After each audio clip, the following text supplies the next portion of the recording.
Well, hello everyone. When we as Indians imagine ourselves a certain way, how the world looks at us, I think we think of ourselves as this raucous, can-do democracy. And some of us may be shocked to discover that while we are all of that, we are also the most depressed country in the world.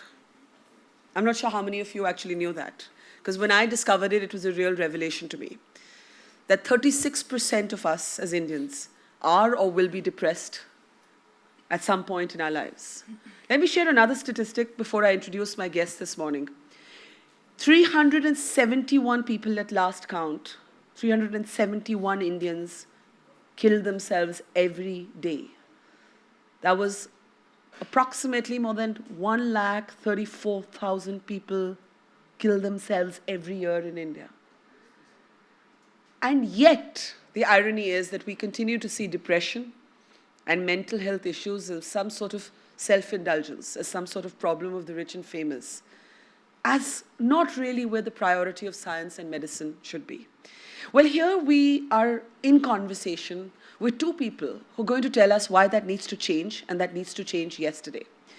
First up, somebody who actually does not need an introduction. We know her from our cinema. She's one of our most celebrated actors. But she's somebody I admire for a different reason, in addition to her star power and her talent.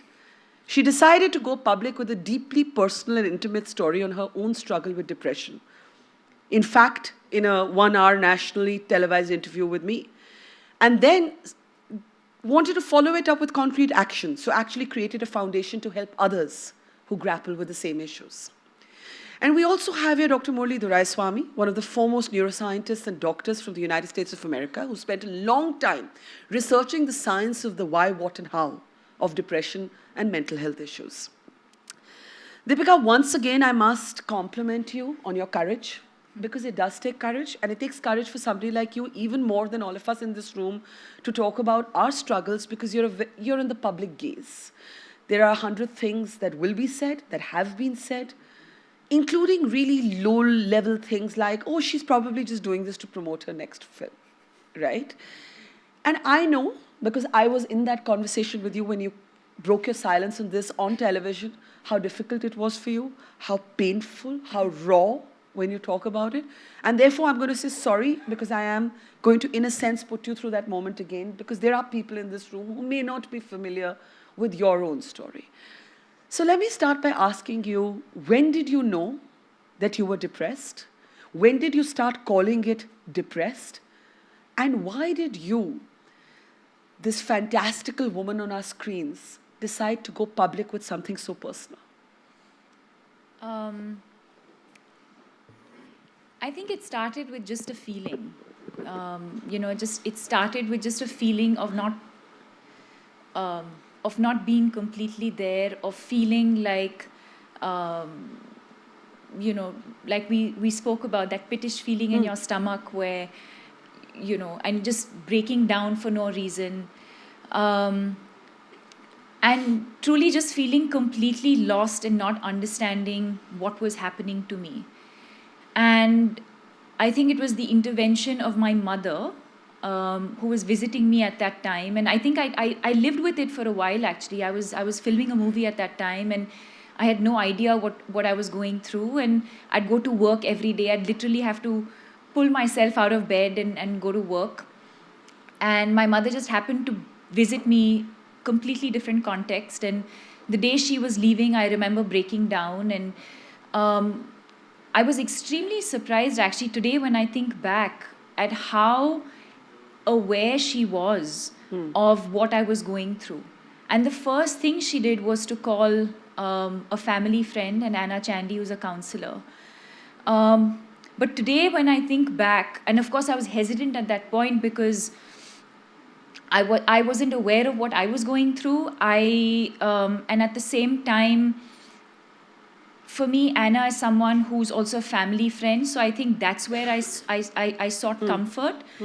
But at the same time, I don't know if I would have done the same thing if I didn't have, sort of that comfort level. But it was my mother who really sort of identified the symptoms and immediately called her up And in one phone conversation with Anna, she sort of understood what I was going through. But at the same time, I think it's the way she dealt with me and with the situation at that point.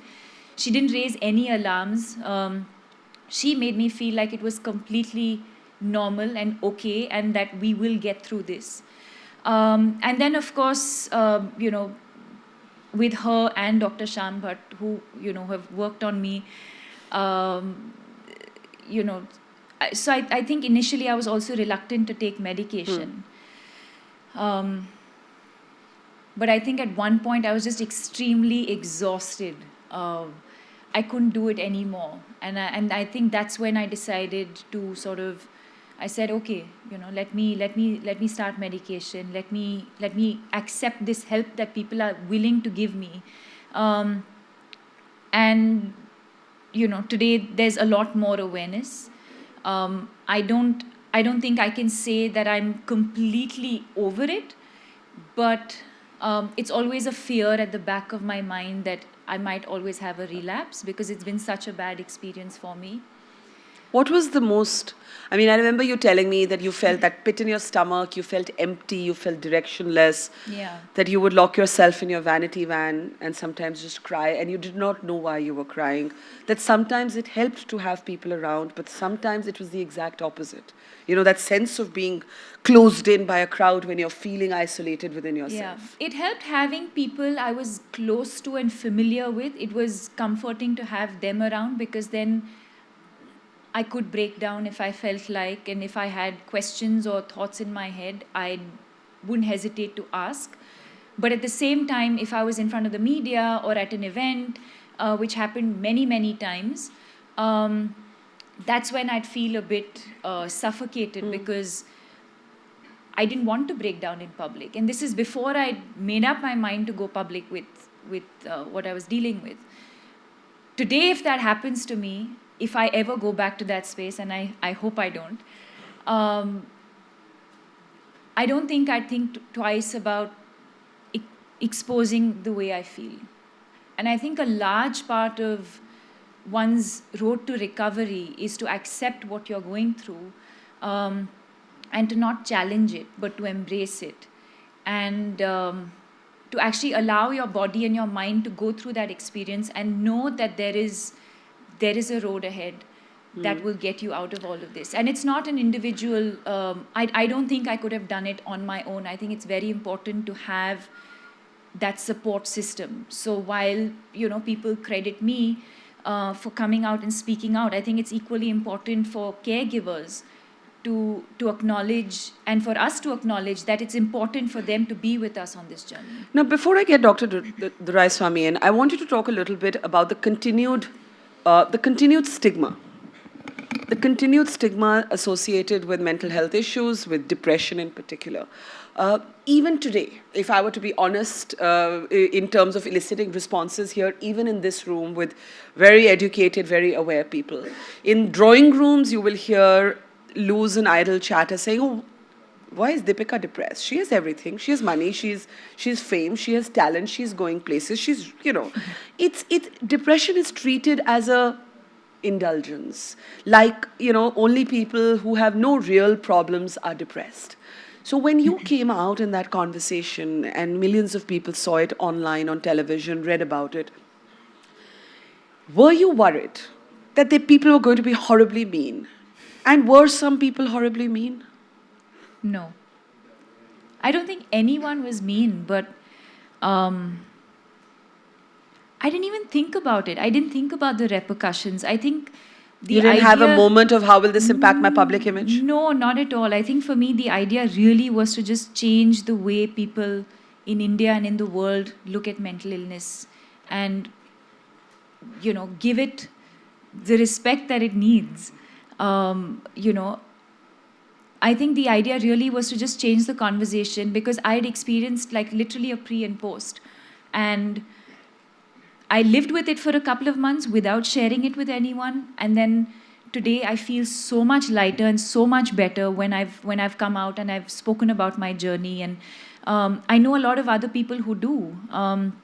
There's not a single day where I've probably not met someone who has come up to me and said, thank you for sharing the story. But what's also helped them is the fact that they've then shared their story with someone saying, I know what Deepika's been through because I'm going through the exact same thing, and they instantly feel a lot lighter. What was the toughest thing about that phase of your life? Was it feeling like nobody's going to understand? Was it the sense of losing control? Was it the sense of, surrendering almost? Like you almost have to surrender to it before you can get better. You can't fight it. A lot of people think it's mind over matter, but actually depression is matter of a kind, and I'm going to talk to the doc about it in a second. But what was the toughest thing about that phase of your life? The phase itself. I think before the intervention, I think before I understood, before my mother saw it, before anyone else saw it, to have to wake up every morning, to drag myself to work, to put on this face like everything's okay, when deep down inside I had no reason why I was where I was and what I was doing. And life just, it felt like there was no purpose. I didn't feel like, it made absolutely no sense. Just life made no sense. So for me, I think that was the toughest part. And Murli, that can be staggeringly lonely. The thing about depression is this kind of chicken and egg thing, right? You're already feeling like shit inside. You're feeling what Deepika calls that pit in your stomach. And then you feel like if you share it, she was, I think, in a way lucky because she had this really supportive family. She had this broader support structure in terms of a family friend who was a trained counselor, Shyam Bhatt, a wonderful doctor. But most people are embarrassed about being depressed. Most of us are just plain embarrassed because we think we'll be judged. That's right. Even though 36% of this country, according to the World Health Organization, is depressed. Yeah. So it's very well said. And first of all, I commend you on coming out. I think it's a transforming moment in India in terms of mental health and the attitudes, and we need more champions like you. And I can't imagine a better champion than you. So thank you. I want to point a few things about statistics that you alluded to. Depression and mental disorders are now the leading cause of disability in the world. And they are soon going to become the #2 cause of death in the next 10 years or so. In India, something like 150 million people have mental disorders, and especially amongst youth. The average age of depression in India is 30. Women are twice as likely to have it as men. Yeah. And amongst youth, which is sort of defined as people under the age of 25, I think in the previous session, Karan said that roughly half of India's population is under the age of 25, and our country depends on them for all of the accomplishments it's going to make. There is one suicide every hour in that age bracket, making India maybe one of the leading suicide countries. Yeah, it is the highest number of suicides age bracket. Between 18 and 29. That's right. And all of the symptoms that Deepika described are classic symptoms of depression. There is an enormous treatment gap. It takes on average between 1 to 2 years for the average person with mental illness to even be sort of recognized that they have the symptoms to seek help. And we have something like a 10 to 30-fold shortage of mental health professionals in this country. So even if somebody recognizes that they need help, it's very hard for someone living in the rural areas or someone who's poor coming from sort of the marginalized sections of society to find the right care and treatment. Can you speak to exactly on that? Can you speak to why then depression is not treated as seriously as another illness which is more physically identifiable, maybe? Like one of the things that Deepika mentioned was that she resisted medication. Now that is a very, very common response. I mean, I remember I used to get anxiety attacks, and when my doctor told me, you need to go on medication, I said, no, I don't want medications, messing with my brain. Now, this is a standard response, and I was having this response as an educated, aware journalist, right? So what intrigues me about the battle against depression is we are not able to cross that collective psychological barrier where even everybody sitting around me, the first instinct is this happens to other people. Hey, why would I be depressed? This happens to other people. Yeah. So I think Tipper Gore, Al Gore's wife, suffered from depression, and she described depression as the greatest stigma of the 21st century. There's two elements of that stigma. The stigma of depression is unlike the stigma of any other physical illness. One is there's a self-stigma. Yeah. You yourself feel bad and you think it's a weakness. And that sort of almost spreads to others around you, your family and your friends, and they don't want to talk about it, and they kind of hide the problem until they get burnt out themselves, and then you're forced to seek help. So it's a twofold, and depression affects the core of who we are as human beings, our emotions, or just our personality, our cognition, all of that, and that's, I think, explains why the stigma has been so great. And I think things like what Deepika's foundation is doing, education, is really the core of overcoming stigma, especially education at younger age groups. And I think PM Modi, in one of his radio addresses, said, very simple, expression rather than suppression. And I think Deepika, exactly, she has done that by talking about it, by spreading the word, by educating people, especially in the youth. That's the key, I think, to overcoming stigma. I want to come to the science of it in a moment, but I want you to talk a little bit about two things. One, I remember you telling me that at that phase when you slipped into this depression without knowing necessarily that it was depression, you had lost a very close friend. And I remember you told me that, again, you thought, or you didn't know that this friend was depressed. And that if this friend could do this to him, in terms of not thinking his life was worth living, just imagine how many other people around you might be living with that. So can you speak a little bit to how losing that friend maybe, in a sense, began your own journey of self-discovery of what you were going through? I'm not saying that was the cause of your depression. Yeah. I'm saying it probably helped you to uncover it. Well, he was a friend of a friend, and for me, someone I had met socially many, many times. But I think that was when I decided to sort of speak up and to do something about it, because I was seeing so many people around me. Now that's just one instance. We wake up today, we read the papers every single day. There's a headline. And my heart aches because it's preventable. It's absolutely preventable. And I think a large part of also the stigma comes from the fact that in schools, we talk about physical education. We have physical education classes. I had physical education in my school. But we didn't have anything to talk about mental health. Not one session, not a class, it's not part of the curriculum. So I think if we included that in the curriculum and we introduce just the idea of the importance of mental health at a school level, there will be no stigma, because it's the same way as a child you're educating me about so many other things. So educate me about the importance of mental health the same way we talk about the importance of physical health.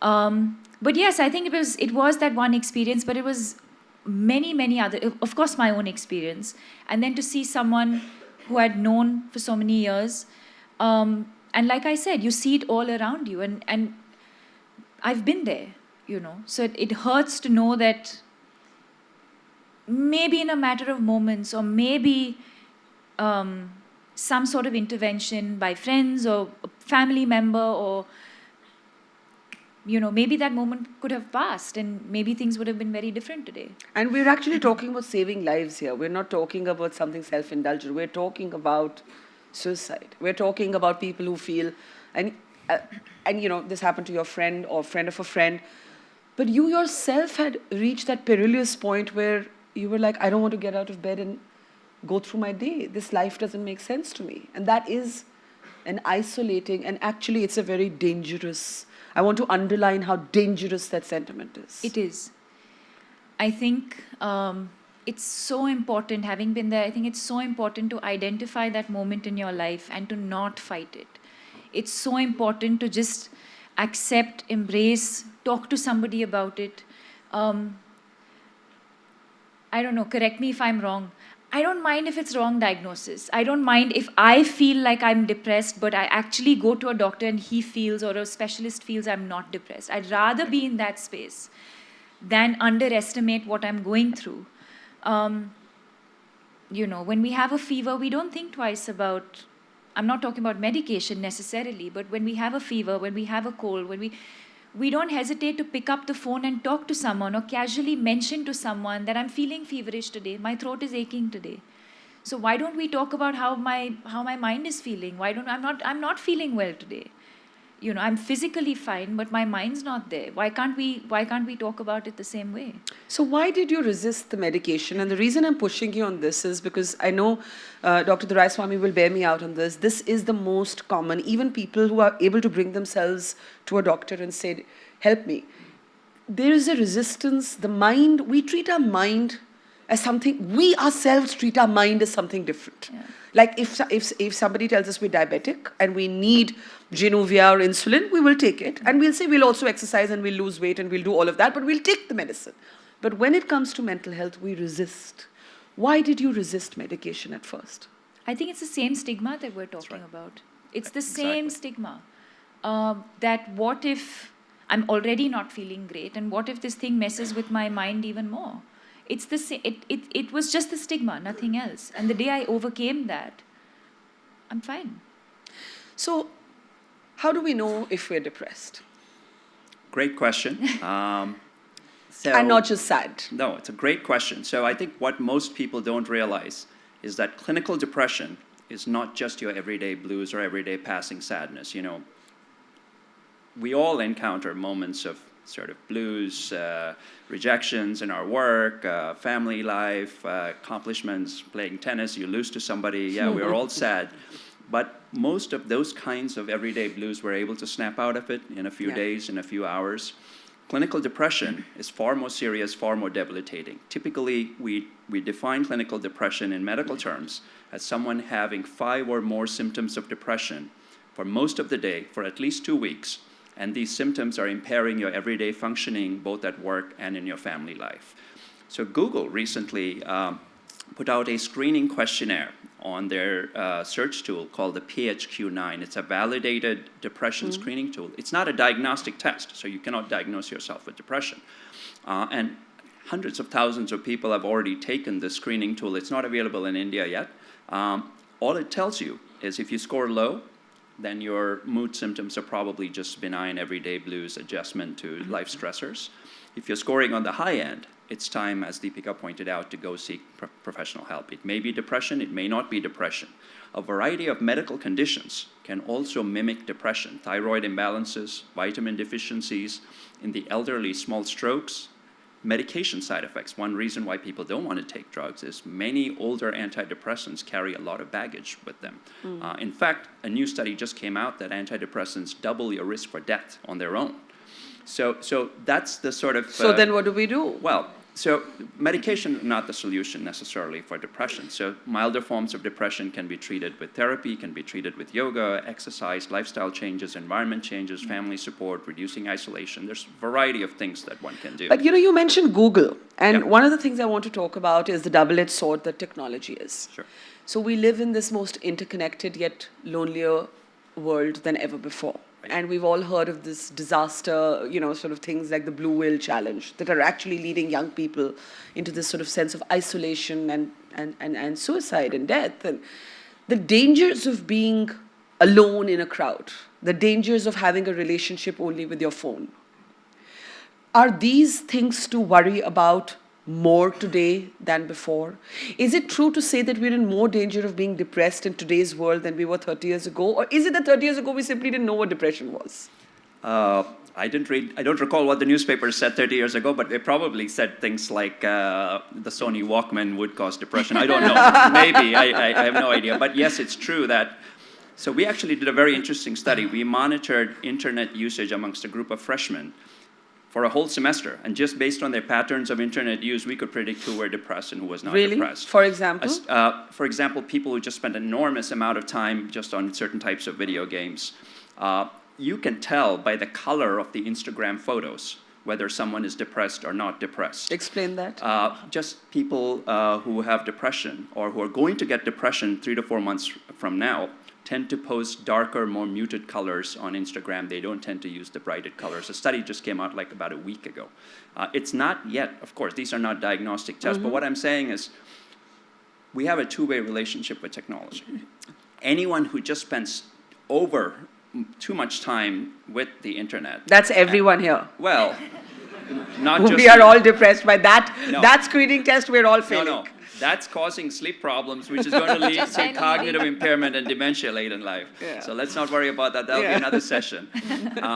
So kids really who are isolated, they're locking themselves up in their room, they're spending an enormous amount of time with video games, those kinds of things. Yes, one needs to consider whether this is worrisome or not. You parents need to really look at what kinds of games they're playing. If they're violent games, if they're all leading to the blue whale kind of thing, then sure, there's risk-taking. Teenage brains are not fully developed. So that's where I think one needs to be worried. On the other hand, I think technology can have a positive role because one, you can increase the access to counseling, and I'm sure your foundation is going to use technology for education. Eventually, we're going to have apps. There's a company in India called Visa that's developed a chatbot to treat depression, and they've done a pilot trial with it, and it actually helps people. So, as I mentioned, we don't have enough counselors. So we can use technology in a positive way to educate children, maybe create gaming, maybe create empathy by having virtual reality experiences where they can understand what it feels like to be depressed. So the new movie, Blade Runner, is going to come out. I may be revealing a plot line. One of the women in the movie actually uses a gadget and says, I'm so happy, I want to see for once what it's like to be depressed. And she's able to put a few pulses through her brain and spend 6 hours in a state of depression to see what depression feels like. And why is this a good thing to have? No, this I'm just app saying, exist? I'm not saying, what I'm saying is if you can cultivate empathy, one of the ways of cultivating empathy is to understand what the other person is going to go through. If there is a way for you to understand better what the other person is going through, then sure, that reduces the stigma. Deepika, when you first started taking treatment, and and I'm saying even before the medication, did you find it really difficult to not outsmart your therapist? Because what a lot of us who think of ourselves as reasonably intelligent, we say we know ourselves. We know ourselves, and what are you going to tell me, some stranger sitting on a couch, that I don't already know about myself? Talk a little bit about that process. I mean, how difficult is it to walk into this room and start bearing your soul to another person who, even if in your case was a family friend, there are still barriers. And the thing about taking help for depression, it's a little bit like when we get a surgery, we don't care if our doctor sees us nude because we have to take our clothes off and get that anesthesia and get that treatment. So this is like bearing your soul. It is bearing your soul to somebody. And it's tough. So talk a little bit about that process of getting help and the obstacles you had to jump over within yourself. I think for me, there was this stigma before. Not once you started. Yeah, but Varka, once I made up my mind, once I decided that, I'm done. I can't live like this anymore, and I want to get better. I need to get better. And then it was a deep dive. There's no halfway. I don't know if there is, but it wasn't for me. So the day I decided to then seek help and speak about it, and speak to my parents, speak to my sisters, speak to my doctors, then I'd share everything with them. So there was no barriers, no holding back? No. Every question that they asked, everything they wanted to know, past, present, whatever they wanted to know, I shared everything with them. But that's unusual because a lot of people, even if they're able to cross the first hurdle, I don't know if you can bear me out on this, the second step is tough, right? So you say, okay, I'm depressed. I'm enlightened enough to know that this is a problem. I need help. But do I really want one person to know everything intimate? When I say intimate, I mean things in my head that I may not have shared even with my parents or my sister. But I now need to share with this doctor to get help. No, I think it's a very important point. Deepika, of course, was working with people you already knew and trusted and highly qualified individuals.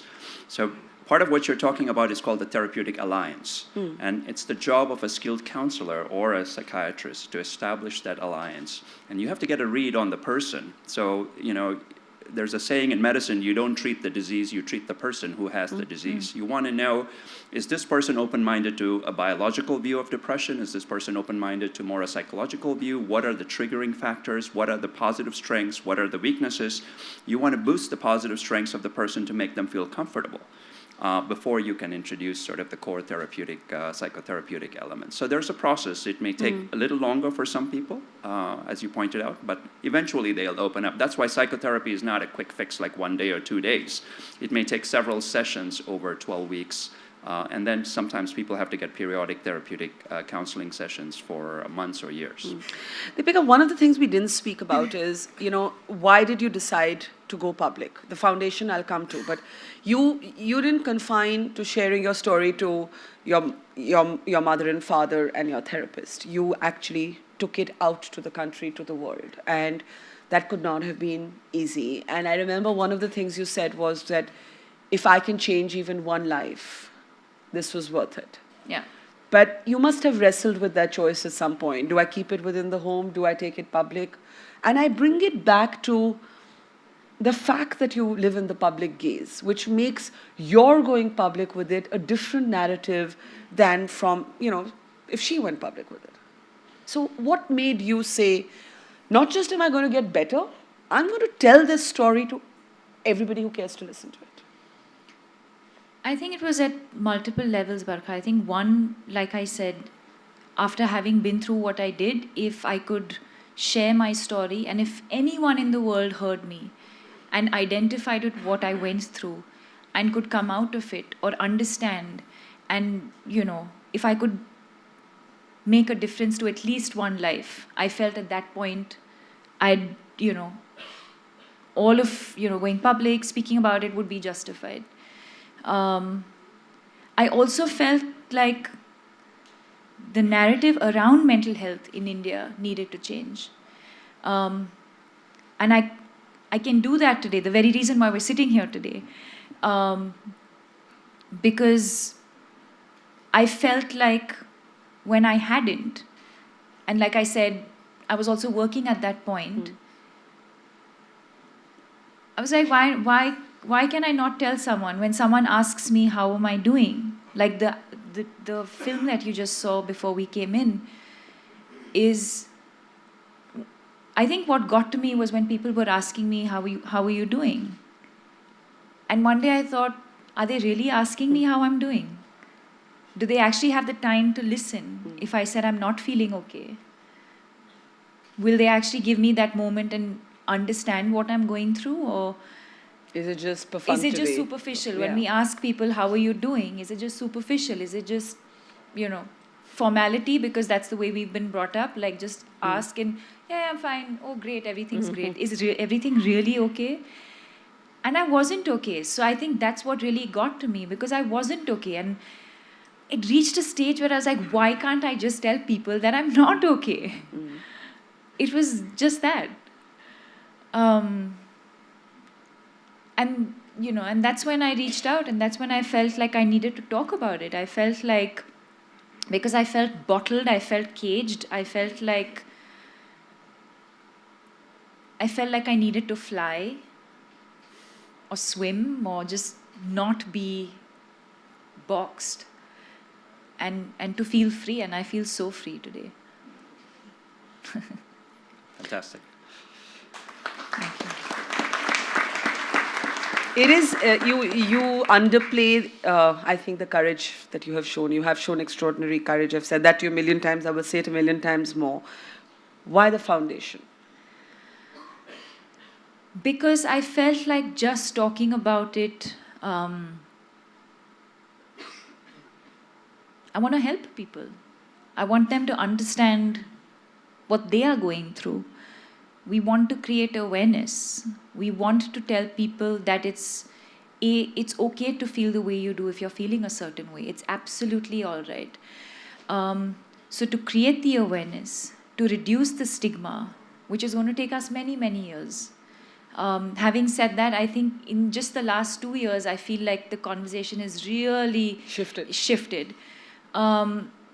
Is it going to happen soon? Maybe not. But are we moving in the right direction? Most definitely. So to create the awareness, to reduce the stigma, to go into schools and colleges and educate teachers, educate students, educate parents that there is something like this that exists. It's there, it's happening all around us. and do something about it before it's too late. Suicide, depression is the next big epidemic to hit the world, if it isn't already. Yeah. And reach out to corporates, reach out to the corporate world. Tell them that it's so important in your workplace to identify what you're going through because the pressures are so high, to identify the people that you work with, to help them if you see sort of any symptoms. I think basically just to create the awareness, and hopefully one day, we also want to be the happiest country in the world. We don't want to be the most depressed. We don't want to be the country with the highest suicide rate in the world. So workplace, I mean, we are at the India Economic Summit at the World Economic Forum. It is a question for workplaces. We are entitled to medical leave, but I don't know that workplaces offer medical leave for depression. No. Yeah. This discrimination is part of the stigma again. You'd call it discrimination? I think so. There's no other word, that I can use for it. Look, at the end of the day, there's no economic wellness without mental wellness. That's the core of any economic summit, is that we're in a cognitive era. It's not the building of a company that has real value, it's the cognitive skills of their employers. And ultimately, you can't perform if you're not well.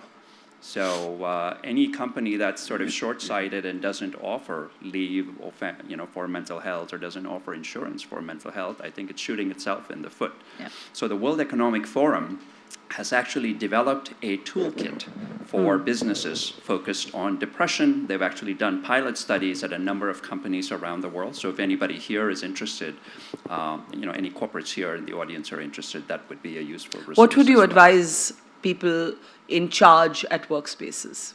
What does the foundation, Deepika, for example, encourage? What do you say to an employer? Let's say there's an employer in this room and she or he want to know, my colleague comes to me and she says, I'm depressed. Right. What should be my professional yet empathetic response at the workspace? So to the individual, or are you talking about at a corporate As policy a policy, level? but I'm just taking an individual example. But what would you advise on policy? Well, at policy level, first of all, I think public-private partnerships are going to be very key, so they could partner with a foundation. There are plenty of foundations. There's Banyan, there is Spark, there is Deepika's foundation. I think education is going to be very important, setting in policies that are anti-discriminatory against people with mental illnesses, encouraging employees to volunteer, because volunteering itself builds resilience against future mental illnesses, making available resources for people to get care and accurate diagnosis and treatment, giving appropriate vacation, and making sure when they come back from the treatment of their illness that their career trajectory is not shifted and derailed. So let me just be the cynic here and say that when you talk about public-private partnership, is one thing for foundations like Deepika's and others to join hands with the private sector. But when you talk about people who don't have resources, who don't have money, the like poor. Small businesses? You mean? No, Okay. rural India Rural or poor people.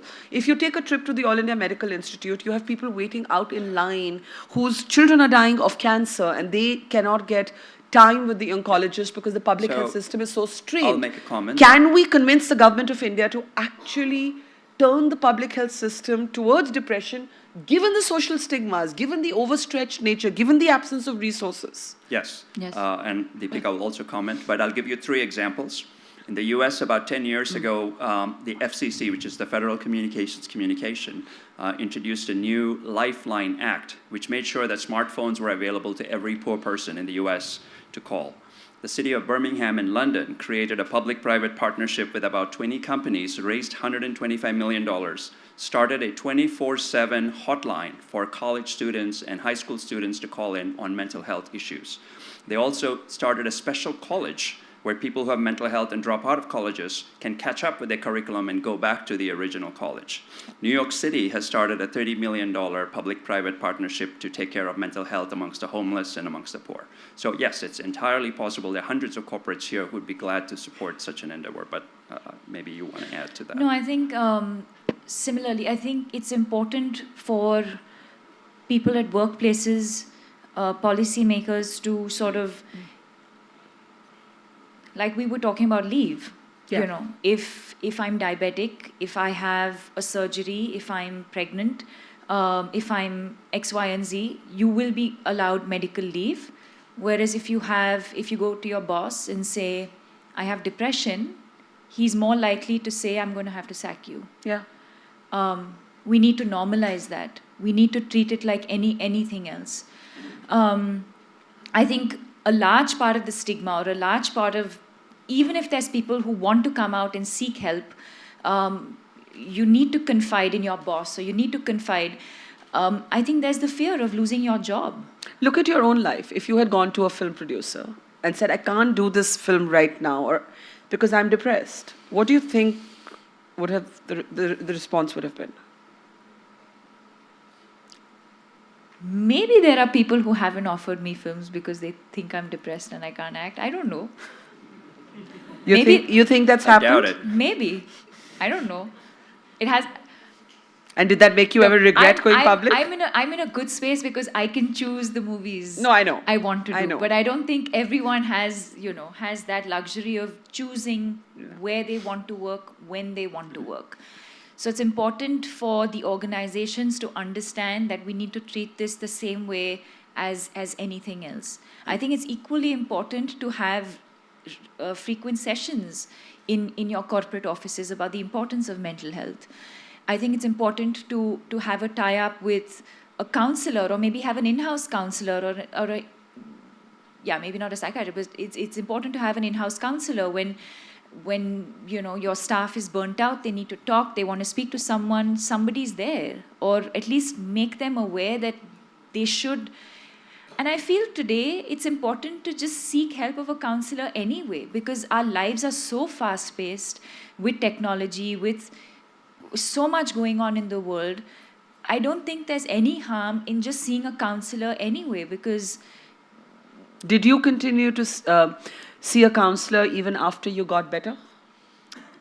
Yeah, on and off.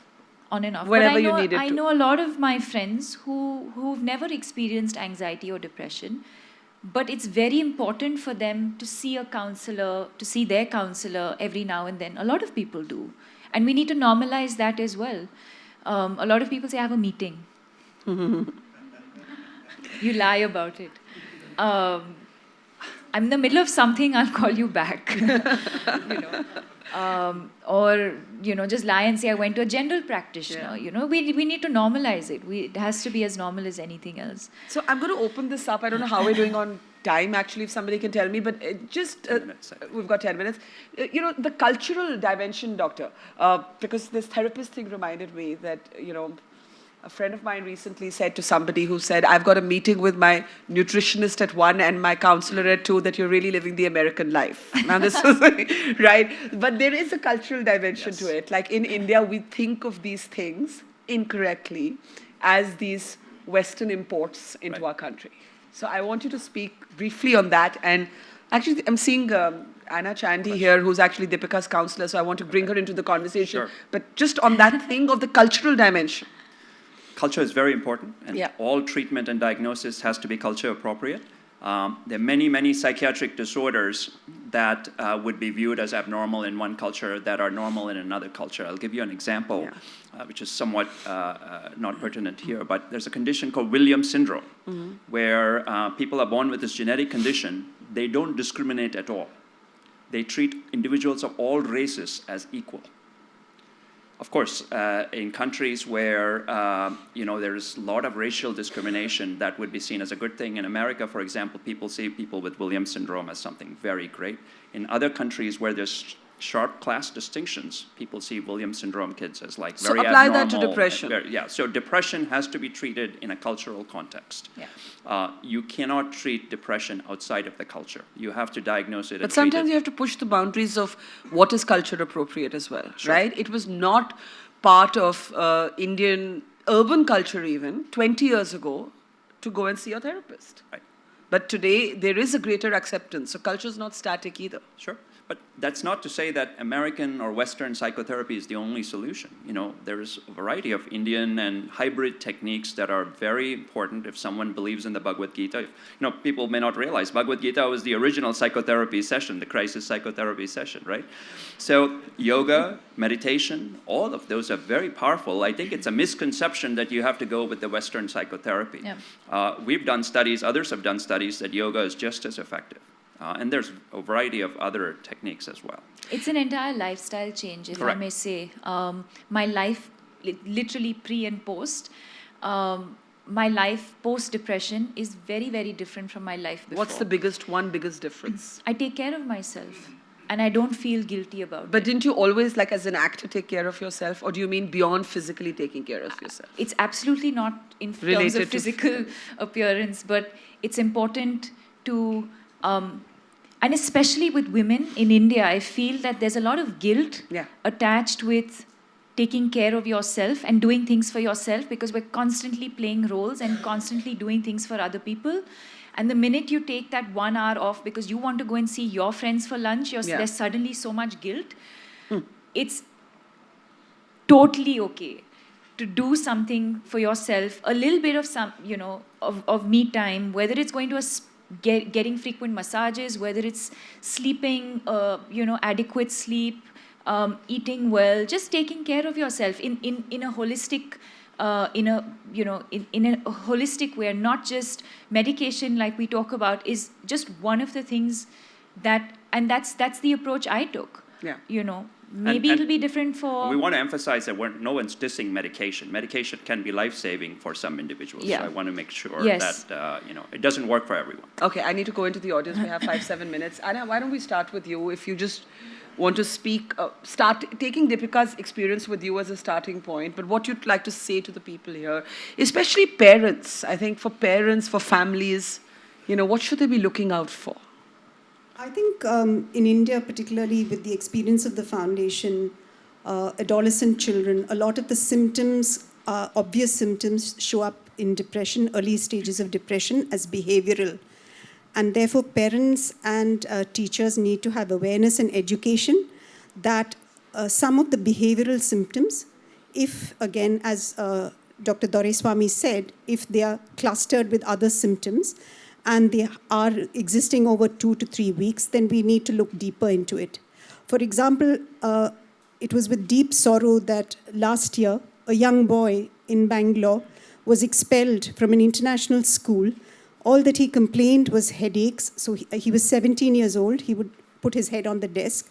And they expelled him saying misbehavior. So Dr. Bhatt and myself actually called the school after the diagnosis and said he's got depression. And so can you take him back? And they said, we don't want to deal with mental health issues. Today, the young boy has joined University of Chicago for his undergraduate program. So the discrimination and excluding young children, under the guise of laziness, because sometimes there is apathy, laziness, or labeling them, I think... or not wanting to take the responsibility. Like I can imagine the school calculating, if this boy does something to himself, we don't want that responsibility. Absolutely. No one wants to take that responsibility. Yeah. We've had a lot of pushback from schools as well. Yeah. When we've wanted to, take our schools program. A lot of schools, I have to say, were very, very open to the idea. And in fact, we've covered, I think, more than 300 schools in the last 1 year. But it's surprising that a lot of schools don't Resist encourage. it. Yes. They They resist. It'll resist. change. And the other thing which I'd like to, in continuation with what you said, I think India is a context and we're a collective society. So even when we look at mental health issues, I think we need to look at it from a collective thought. For example, for me as a practitioner, in my private practice, I insist on a systemic view of the issue. Because the individual is suffering, they can't manage this on their own. So the system or the collective, the family need to be part of that process. So what I do is the individual becomes, to me, the voice of what's happening. And the other members also come in for therapy because they also have their own issues. And I think this is very, very important in India. While I'm not disputing that, Western approaches are important, but we also need to remember a lot of the Western approaches are individualistic. I see that huge difference in terms of context. We do one more question which you need to understand. In the rural area, there are mental health workers that include the soothsayers, the witchcraft people, the astrologers as part of the education program. And one of the programs that we run in North Karnataka, we have actually funding a program in the rural area where the local people become part of the counseling process. Yeah, you have to get the quacks out of the system as well while being open to alternative modes. Question there? Yes. Yeah. Hi, I don't know if I missed, I came in a bit late. Ms. Padukone, you had everything going for you. You're good looking, you were rich, everything. So tell me. Don't say why are you depressed. No, I'm asking this then our 1 hour conversation has been absolutely useless. Can depression come to anybody for no reason? Because somebody who has everything going for her, why should she get depressed? I'm asking this not from a personal point of view, because I know of some people or somebody that is going through depression, and I'm not able to figure out what's the reason. Right. So I I'm think asking Dr. you, Murli would be the right person to answer that question. But can I just preface here, because you did come in late, ma'am, and one of the things we did discuss was that this is the response that actually hems people in, that you've got everything, why are you depressed? Well, nobody wants to be depressed, right? So it's not like you're wishing it on yourself to be depressed. So we don't fully understand the biological roots, but there are biological triggers. Could be partly genetic, partly a mix of some psychological, social, and biochemical factors. If there was a way that I could have scanned, her brain at the time that you were feeling empty, sad, maybe we would have seen some changes in biochemical circuits, etc. But at this point in time, we don't fully understand it at that level of cellular circuitry alteration. All we know is that there's a combination. Some people, it's an obvious response to triggers. So, for example, you just tell someone, I don't love you, and you spiral into a downward spiral of depression. That's an external trigger. Yeah. In others, it just comes out of nothing. They're doing fine, Seemingly and all nothing. of a sudden, Yeah. it Seemingly just comes nothing. in there. Okay. Seemingly nothing. I'm going to take here in the front row. Are we out of time? Okay. Just last comment, yeah. Sure. In option B, Sheryl Sandberg and Adam Grant talk about two phrases. I know exactly how you feel, and let me know if I can do something for you. Mm-hmm. When you hear these two phrases, do you feel comforted or do you feel a cognitive overload? Because research shows... Do you feel comforted that you've been understood, or do you feel that you have to tell other people how they can help you? It's a bit of a confusing question, yeah. Do I feel comforted when somebody asks me? So in the book, they say that one shouldn't actually say, I know exactly how you feel. Oh, okay. All right, got it. That's true. So do you feel people got you with empathy, or do you feel like they're patronizing you? Like they don't exactly know how I you can feel? tell the difference. I can look into their eyes and know. You can tell. You can tell when someone's genuinely reaching out because they know, either they understand, they're empathetic, and they know genuinely what I've probably gone through, or they know someone who's been through the similar experience. And then there are the ones who are just faking it. All right, I'm afraid we do have to close it there. I'm getting the signal that we do have to wrap. I think it is fair to say that Deepika's public accounting or chronicling of her own story is not just brave, but it has a purpose to it. Let's just say that the foundation, the telling of the story is a purpose, that the next time somebody says to you that they are depressed, please treat them with the respect that sentiment, that ailment, it is an ailment. And it is treatable to some degree, preventable to some degree, like any other physical ailment. And that would perhaps be the biggest service we can do to people like Deepika and Dr. Duraiswamy who work in this area. Let's have a round of applause for our guests today. Thank you very much. And to you for brilliant moderation. Thank you. no doubt about that.